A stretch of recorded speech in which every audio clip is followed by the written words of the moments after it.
It's time for DJ Rocky's Secret Files. Sinong pipiliin ko?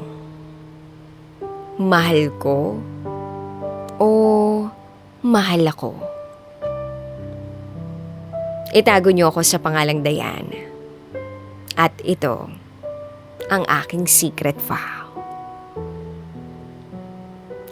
I came from a broken family kasi yung papa ko hindi marunong makontento sa isa.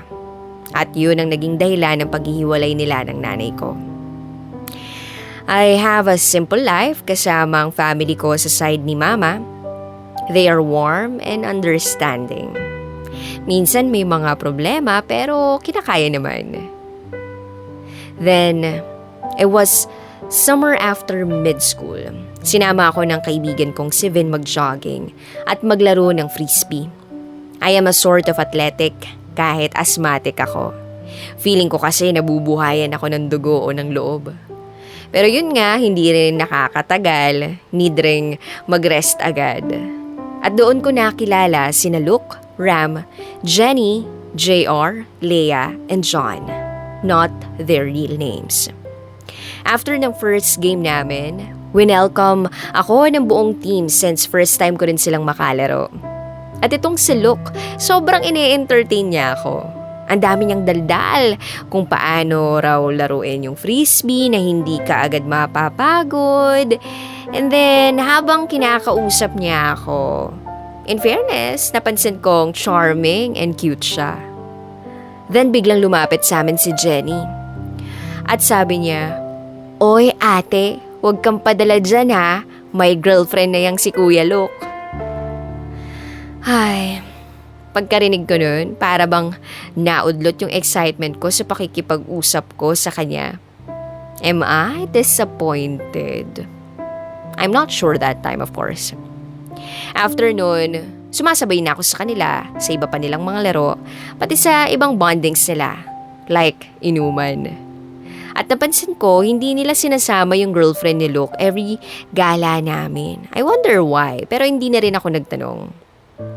After summer, madalas na kami nagkikita kasi nung nagpasukan, naging busy na rin kaming lahat. Then 4 years later, first sem enrollment sa school. Nasa 4th year ako, secondary education major in English. Last wave na to kaya pagbubutihan ko. Nakapila ako sa may admin nung napalingon ako kasi may kumalabit sa akin. Si Luke, mag-e-enroll daw siya. Transferee siya from another school at wala raw siyang kakilala roon. In fairness, mas nagka-appeal siya, no? Maaliwalas ang dating at ang bango pa. Nagpatulong siya kung saan dapat pumunta at kung sinong lalapitan. Magkasama kami buong araw sa school noon. Parang nakalimutan ko nga, ay, may boyfriend pala ako. Enrolled na kaming dalawa nung yayain niya akong i-treat ng snack sa labas. Pasasalamat raw. Ayun, galing akong breakup at hindi ko lang maayawan yung invites niya. Kaya napaisip ako, "Hoy, Dayan, magtigil ka nga. Tama nang natulungan mo siya." Then days later, nagkakasalubong na kami parehas ni Luke. Nagkukumustahan, tapos hiningi niya yung number ko. Binigay ko naman.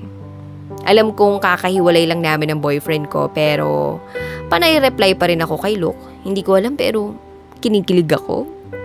Fast forward. Weeks later, may activity sa school na kinakailangan nandun kami kahit walang pasok. Since senior kami, our presence is a must. Nasa school publication office kami nung may tumawag sa phone ko. Hindi nakaregister yung number. "Hello? Is this Dayan?" Sabi nung nasa kabilang linya. "Yes, who is this please?" Sagot at tanong ko naman. "It's Luke. Nasa school ka ba?" Bigla akong kinabahan. Yung pala, hindi sila makapasok dahil walang dalang ID at hindi nakasuot ng appropriate na damit for the activity. Ang strict ng school, no? Yun na nga, nagyayaya silang gumimik. Ako naman pumayag na rin kasi wala namang masyadong gagawin dun. Sa bahay nila Luke kami pumunta. May mga new faces ring kasama but I don't mind kasi Kinalok naman yun eh. Magiinuman daw. Ang tagal ko na rin hindi nakakainom kaya go naman ako. 7 p.m. hindi pa kami tapos. Naganda naman ng food yung nanay ni Luke. In fairness si tita supportive. Then 11 p.m. na, lasing na halos kami. Ay, sobrang daldal ni Luke. Yung friends niya, nakahiga na sa couch, yung iba sa sahig. Yung iba umuwi na. Kaming dalawa na lang yung gising at nagkakwentuhan. Matagal ka pala malasing taas ng alcohol tolerance mo sabi ni Luke sa akin. Hindi naman, hindi mo naman kasi dinadamihan yung shots ko sabay tawa. Lumapit si Luke sa akin, sabay hinalikan ako ng mapusok. Nagulat ako sa ginawa niya pero ewan ko ba, gumanti ako. Uminit lalo yung katawan ko. Hanggang sa dinala niya ako sa kwarto niya. Madilim, hindi ko kabisado yung place pero alam ko, hiniga niya na ako sa kama. At yun, nangyari ang hindi dapat mangyari. Kinabukasan, hindi ako nagparamdam sa kanya. Hindi ko siya nireplyan sa mga chat, calls at text niya. Hanggang sa nagkasalubong kami sa school, kinumpronta niya ako. At sinabi niya na kung magbunga man ang nangyari, handa naman daw siyang managot. Gumaan ang loob ko kasi alam ko sa sarili ko na within ovulation week ko yung time na may nangyari sa amin. Fast forward. Habang nasa school ako, hindi ako makahinga ng maayos. Buti na lang din, si teacher ay mommy sa school na pinapasukan ko. Kaya ayun, dali-dali akong pumunta sa kanya. Umuwi ka na lang nak, baka sa hika mo yan, magpahinga ka. Yun na lang ang sabi ng mommy ko. At agad din naman akong umuwi. Nagpahinga kaso wala talaga. Halos mamatay na ako. Kaya tinawagan ko si Luke. Dinala niya ako sa ospital at doon nakumpirma naming buntis ako.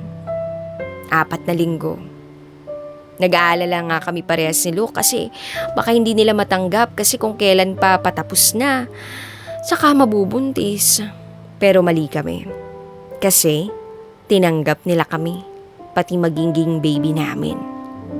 Exactly 2 months na yung tiyan ko, namanhika na sila Luke sa amin. At mula nun, nagsama kami. Normal life. Doon ako sa kanila na permi kasi maselan yung pagbubuntis ko. 2 beses na akong balik sa ospital kasi sinusumpong ako ng hika. Pero nalampasan rin. Araw ng panganganak ko, andun si Luke nakaalalay. Pati mommy at tita ko. Napaka-exciting ng moment na yun sa buhay ko. Sa buhay namin ni Luke. Lalo na nung makita at mahawakan ko na si baby. Sobrang sarap sa pakiramdam na halos hindi ko maramdamang nasaktan ako o may masakit sa akin kasi overwhelming at umaapaw ang happiness na nararamdaman ko. Napasabi na lang ako ng, "Thank you Lord for the life of my precious one." Fast forward, dumating ang hindi ko inaasahan. Biglang nagbago ang lahat. Yung pakikitungo ng pamilya ni Luke sa akin. Iba, hindi ko lubos maisip bakit ako humantong sa ganito. Hindi porket hindi ako nakatapos, parang pinararamdam nila sa akin na wala akong kwenta. Kaya ayun, sinikap kong makapagtapos. Kahit sobrang namimiss ko si baby sa tuwing nasa school ako, hati ang isip ko.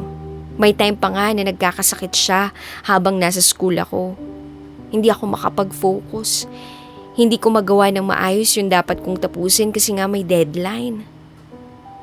Si Luke parang wala ring pake. Halos barkada ang inaatupag. Mapagmahal naman siya, caring at mapagbigay kaso hindi na siya sweet, hindi na siya showy, hindi na siya vocal. At dumating na nga yung time na nagkakasakitan na kami. Worst part of this, nakisali na ang nanay niya. Napagbuhatan ako ng kamay ng nanay niya na naging dahilan ng paghihiwalay namin. Lumuwas kami ng Maynila ng baby ko. Plano ko sana 1 buwan hanggang 2 buwan kami dito. Magpalipas lang ng galit, mag-isip at mag-heal. Pero eto, inabutan kami ng lockdown. 2 buwan pa ang dumaan. May nag-message sa akin. Si Lino. Not his real name. Hindi ko alam kung ano ako sa kanya pero halos lahat ng post ko sa FB may reaction siya. Nakadepende sa post ko. Nag-greet siya ng happy birthday at sabi niya pa same kami ng birthday. Nag-greet din siya. Nag-greet din ako. Hindi ko namamalayan, humahaba na pala yung convo namin. Isang buwan na rin, simula nung mag-catch-chat kami. Pero parang ang bilis nung araw. Ang sarap niyang kausap. May sense of humor. Napapangiti niya ako. At in fairness, napapagaan niya ang loob ko. Sa tuwing ka-chat ko siya, kinikilig ako. Nag-video call na rin kami at sinasali ko yung baby ko. Aside kay baby na nagbibigay ng say sa akin, pinapasaya rin ako ni Lino. In the middle of the convo, bigla na lang umamin si Lino na dati pa may gusto na raw siya sa akin. Kuya siya ng schoolmate ko sa high school. At may shop sila malapit sa school ko nung college kaya napapansin niya na raw ako. Kinabahan ako. Napaisip ako na parang patibong na naman. Manhole, kumbaga. Pero madaling gumaan yung loob ko kay Lino eh. Hanggang sa nagpalitan na kami ng I love yous. Feel ko kasi gusto ko na rin siya. Kasi dati pa rin, napapansin ko na naman siya. Kasi parehas kaming taken noon. Pinagpatuloy ko, hindi ko na inawat yung sarili ko.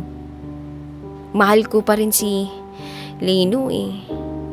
Kasi siya yung tipo ng taong gusto kong makasama habang buhay. Kasi alam ko na kaya niya akong ipaglaban. Hindi man kami malapit sa isa't isa pero ramdam ko yung pagmamahal niya. Lalo pa kaming mas naging close ni Lino sa chat. Umabot kami sa topic na kapag makauwi ako, magkikita kami. Marami na kaming plano na gagawin naming magkasama. Dumating pa nga kami sa puntong ang sabi niya pakakasalan niya ako at mamahalin niya kaming mag-ina ng buong puso. Namangha ako sa pagiging sobrang caring niya at ramdam ko ang sinseridad niya kahit sa chat at video call lang. Gusto ko na tuloy umuwi para magawa na namin yung mga plano namin. Super excited na akong makita siya. Pero alam ko sa sarili ko na walang assurance. Napaka-complicated ng sitwasyon ko ngayon. Sa amin ni Luke.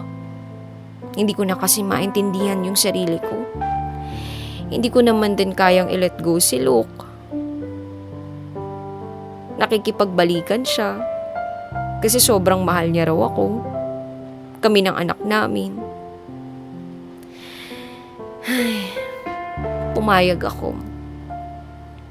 Kasi may anak kami.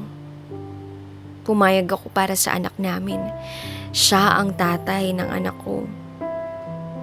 Pero sa totoo lang, mas mahal ko si Lino. Hindi alam ni Lino na meron akong Luke. Hindi nila alam parehas na dalawa sila. Sa ngayon, nag-iisip-isip ako na baka mas mabuting silang dalawa yung piliin ko. Yung piliin kong kalimutan at mag-focus na lang sa anak ko at sa future career ko. Sa mga nakikinig ngayon, humihingi po ako ng payo kung anong dapat kong gawin sa sitwasyon ko. Sana matulungan niyo po ako. Hanggang dito na lang. Muli, ako si Dayan at ito ang aking secret file. Always your number one SM radio station. Love Radio. Kabisyo, nakarelate ka ba sa secret file na binasa ko?